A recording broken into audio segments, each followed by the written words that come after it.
You introduce everybody for us. Yeah, what was your name again? My name is Dean. This is Dean. I'm Dean. Hi, Dean. Dean is the host of that show, yeah? This is Pi, our Hello. guitar player. Oh, wow, that's loud. I'm Pi. That's Klaas, our bass player. Cheers. Nick. I'm Nick. Hi. No, I'm. You have to introduce me. I have to. I'm sorry. This is Nick, our drummer. And this is Jared, he plays pretty much everything. My pleasure. So, yeah. Bye. Well, welcome to Euro Club. Welcome to Liverpool. I was saying that I was a little bit scared of you, but actually, what I think is you're possibly the nicest people at Eurovision, because I'm sure what we've all seen is on your social media, you've been promoting all the other acts' songs, and you've been doing cover versions when you've been in South America. And today, if you've not seen this, apparently the word is dropped. They've dropped the cover version of the Finnish song.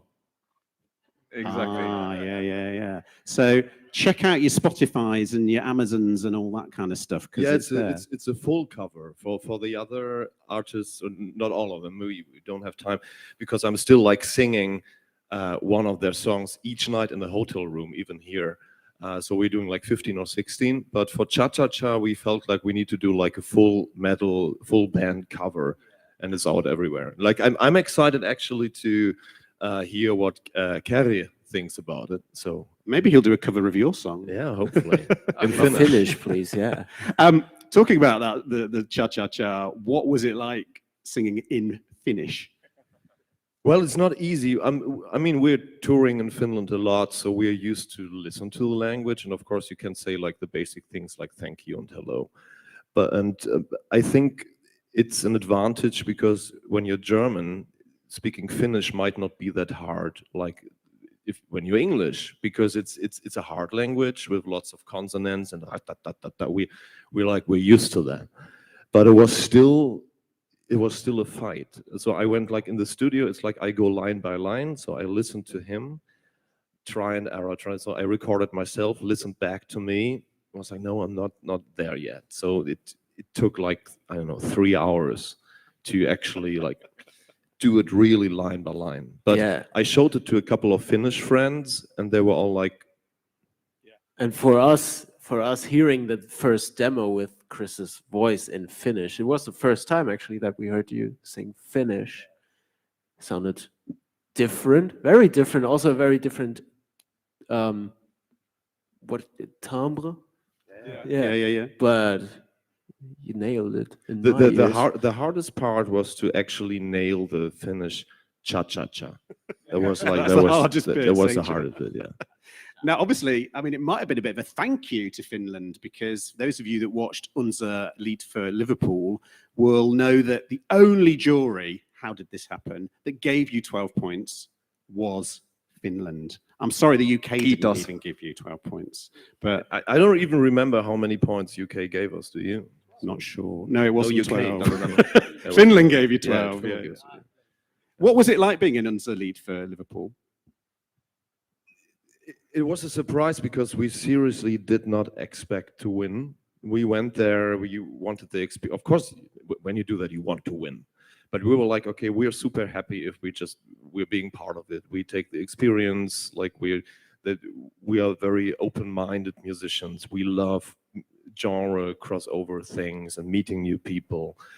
And so we were sitting there and just expecting, okay, let's say goodbye now and like let that feeling sink in. And then that happened.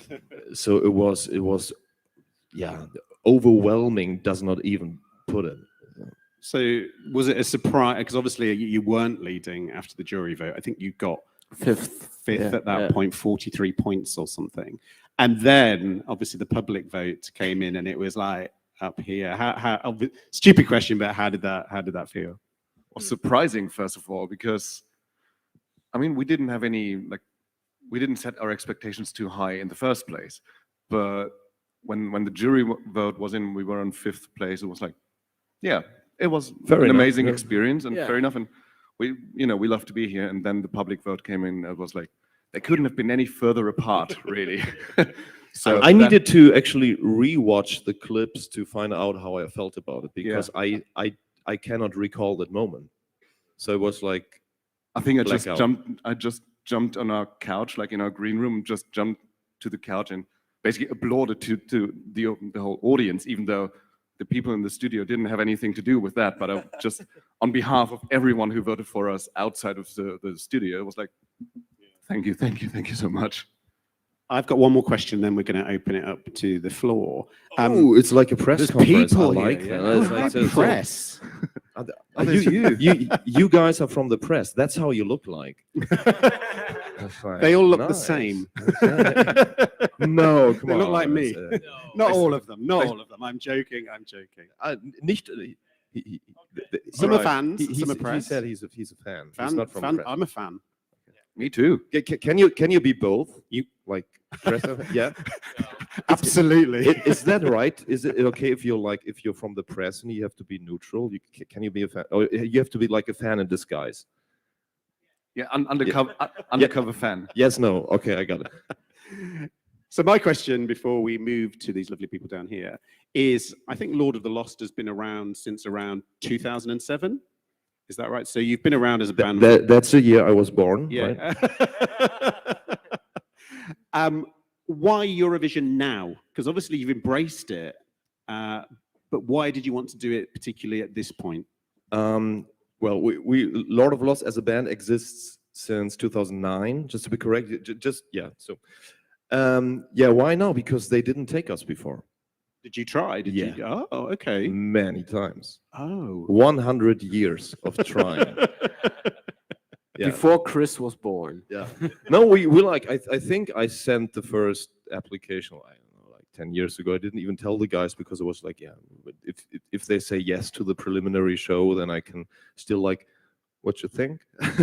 So, and then last year we really gave it a big effort. Like we were with the new song, we were trying everything. We were like pretty close to the TV show. Like some other bands back then, we were like so close. And then it was a different concept. The concept was like, let's go for like mainly mainstream pop. So we didn't fit into that. And yeah, it didn't work out again. So they opened up the genre frame and we just Slipped in. in. Yeah, we just Sneaked slipped in. in. It sounds like you're a fan, maybe a secret fan. Are you all fans of the contest? I am still struggling with the word fan because no, I don't mean that in a bad way, and like I'm not like doubting the intensity of it, but I would call myself an enthusiast because as a fan, that will mean like that all my childhood I would have like posters saying Eurovision. Yeah, I'm So expecting you to know like Wind, people like that. No, because it was an annual thing which I liked like a lot since I was a kid, but only like for a couple of days, and then I went back to listening to Michael Jackson and Roxette and Guns N' Roses and all, and I had posters of them. So yes and no. I would call myself an enthusiast because I love it to the bone since I'm a kid. Yeah. But it's not like I'm having like a Eurovision tattoo or something. For No. me as a child, I watched it when it still was called in Germany Grand Prix as well. I wasn't able to grasp the sheer size of it. Obviously, as a kid in front of the TV, you enjoy the TV and you probably enjoy also the music. But I wasn't able to grasp it, and I'm still not really able to grasp it. I only know that I enjoy it to the fullest right now, even though we're only, not even 2 days in it, counting the preliminaries leading up to it. It's a great adventure. Yeah. Which feels like, by the way, like half a year ago, the German finals, because so many things happened, like more than 500 interviews and so many press dates, and like, wow, the South American tour, and what the fuck. Let's open it up to the floor. There's a few people with their hands up, so someone will come to you with a microphone. Hi guys, Alistair Birch Hello. from Hello. Australian Radio. I read somewhere that you are a very organized band with a strict schedule and that you have Suftnächte in your diary. Can you tell us what this is about? Do you get much work done the next day? And when is your next Suftnacht scheduled? What's that we have? Saufnächte, Entschuldigung. Uh-huh. It was an interview with Metal.de. They mentioned you had Saufnächte. Did I say that? I didn't say that. Yeah. That's what I don't recall any of that. Yeah. To be honest. Probably because you had a Saufnacht. No. I think I remember when you said it. It was something about blah blah blah. We don't have so many Saufnächte or something. Oh like yeah, that. I think it might be like when it comes to the times when we party hard, or it's more like these guys because I don't drink, but so we have to put everything in our schedule. So during the last couple of weeks, I even have like time slots from when to when I'm sleeping, and it might be like 3 time slots a day, like for 2 hours or something. So we even have to put a Saufnacht slot there of like, okay, you can drink from 3 to 6. And then you have like 2 hours to sober up, or might be. But, Yeah, I think it mostly refers to like when we're on tour, for example, that we don't get, pardon my French, fucking shit-faced every night. But mostly if someone wants to party, do it before a day off. For oh yeah, example. no, I think That makes a lot of sense. I think I That remember, because that's the thing. If you play like 2, 3, 4 shows back to back, Yeah. and if you have like you're playing in front of Iron Maiden, like 50,000 people every night, you can't just have a hard party afterwards. You have to postpone it for like the end of this leg of the tour. So that might be That's a it, proper Saufnacht. Yeah, and apart from the Saufnacht, in general, we have a vast amount of Google Sheets and calendars where we schedule everything. So I'd say we're a pretty organized band to our standards. Yeah. So just to clarify, Saufnacht, does that mean scheduling in a time to have a tipple, have a drink? Yeah, exactly. Saufen is a verb that means drinking, but it's more like Like heavy drinking. heavy excessive drinking. heavy, It's yeah. drinking. Okay. And Nacht is night. Yes, So, yes. Saufen, he just said it. Saufen is drinking like a horse. Oh, Yeah, right. Okay. That's Saufen. We No, definitely no. need to schedule those in. No, but I just had a talk with a lovely lady, Calico, the daughter of Alice Cooper, and she told me the difference between drinking and dranking. So I was like, okay, yeah. Brilliant, thank you. I think somebody else had their hand up in the room down here. Hi guys, it's GJ Hello. from OutTV, and it looks like you guys are bringing the biggest staging this year, that huge pyramid. What made you create it like that? And are there any band members with fear of heights who were against doing it this way, maybe? Fear of heights over here, yeah, but I wasn't against it. I think we have the highest, we have the longest one. Yeah. It's a and also these pyramids haven't been built by aliens.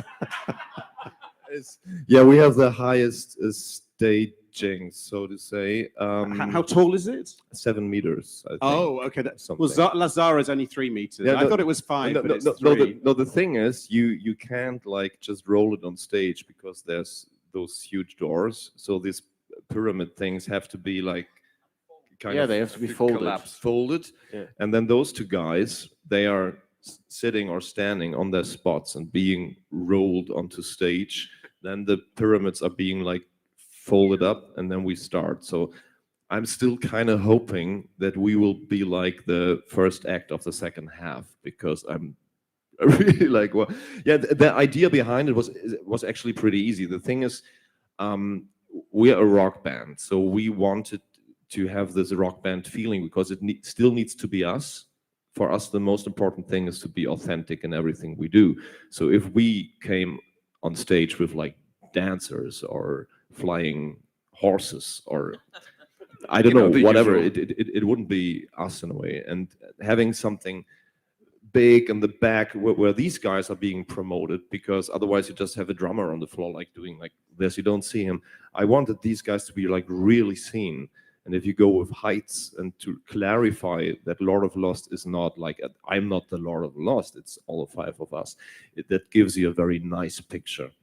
And yeah, and we have a brilliant creative director, Marvin from Austria. He's doing like I think 9 acts this year, and working with him is just a delight. It's very good. Do we have any more questions? Yeah, I think I see somebody's hand up there. It's not Marvin, it's Marco from Austria, from the Standard. And we saw each other on Zoom for the Merci Chérie podcast. Oh yeah, now I remember. You Okay, remember? Yeah, thanks. When I saw, I will ask in English, I think that's fair. When I saw that you are, 1 week before the Eurovision rehearsals begin, that you do a South America tour, I was quite impressed. Because I thought, wow, I mean, they should schedule probably the choreography with Marvin, and they should probably do thousands and thousands of interviews. I mean, Germany is not a small country and they have a lot of media, but you went to South America and do a tour. Is it something that gives you energy, or was it a difficult thing to do before Eurovision to do such a big tour?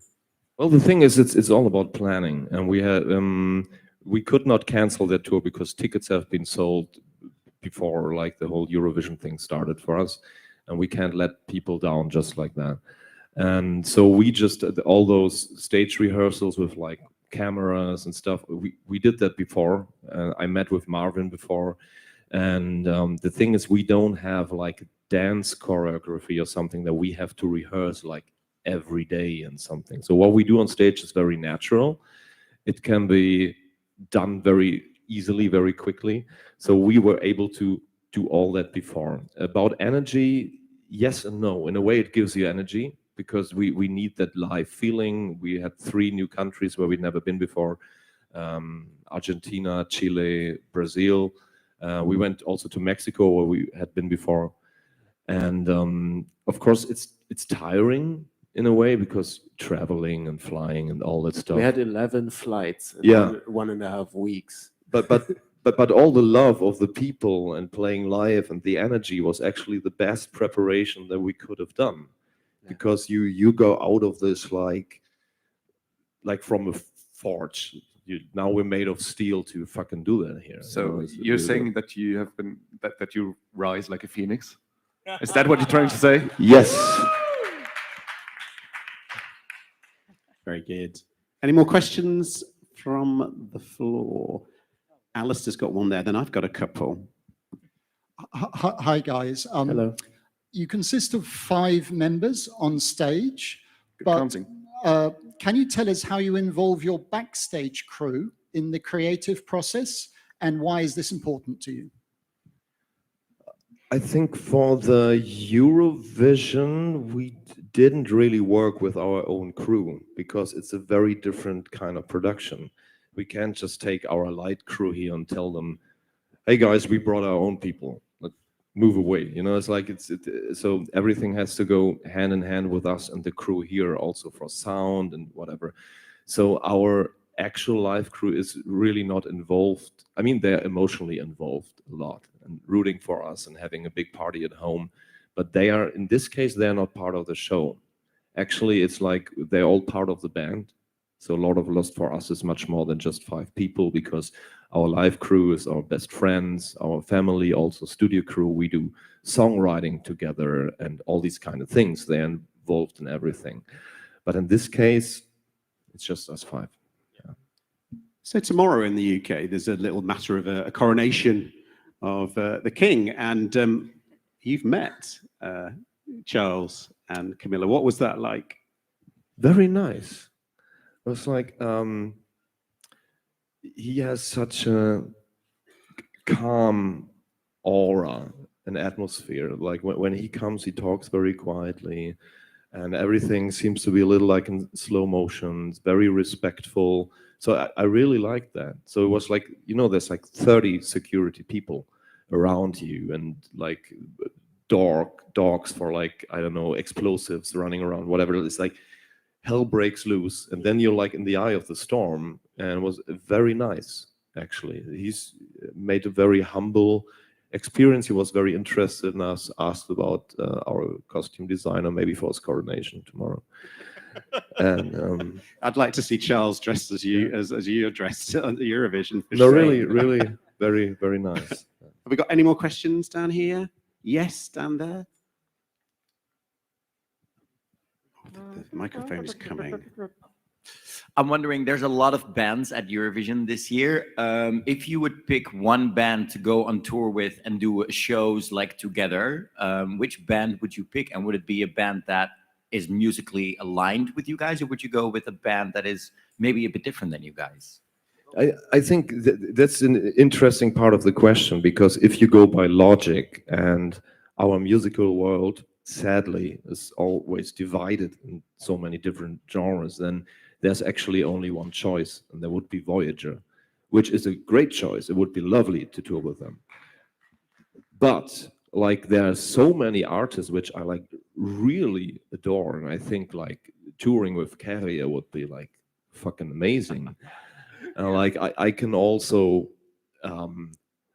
imagine going on tour with Lazara and playing like chansons every night in French bars. So it's like, it actually like pretty much everyone. But from a logical point of view, Voyager. We're really a fan of mixture of genres. We do it ourselves. It would be really in the spirit of Eurovision, because it's united by music. And as Chris said, I can imagine going on tour with a lot of the artists from the roster. I have to say though, Callum from Ireland, I still have to. It's the drummer. I still have to do his makeup. We agreed on that during the pre-party in Amsterdam. I think it depends on in which setup we're going on tour, because of course we are a rock or metal band, but we also do acoustic stuff and a classical environment. And so as a classical orchestra on stage, I can imagine many of the others with us together. And before the next question comes, I discovered something yesterday on stage while rehearsing, and you all know this Eurovision heartbeat. You can actually do that with a microphone. Yeah, here you can try.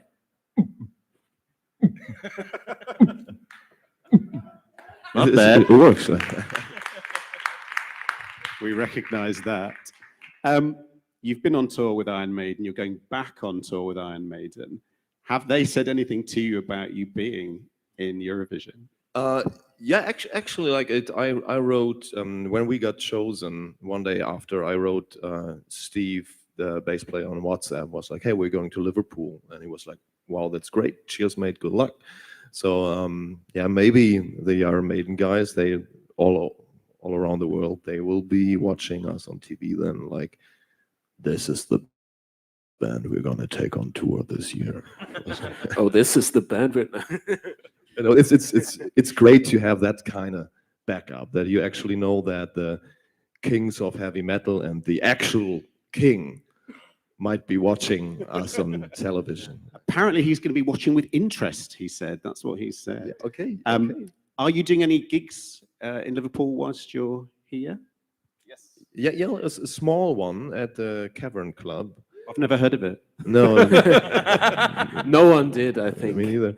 No, it's like it's gonna be more. It's like a matinee, like 10 o'clock in the morning, mostly for press, and it's not gonna be a rock show. It's just acoustic with cajon and acoustic guitars. We didn't even choose the songs yet. We will meet in the hotel room the night before, pick some songs. It's gonna be a little spontaneous, like, okay, let's just play this and that.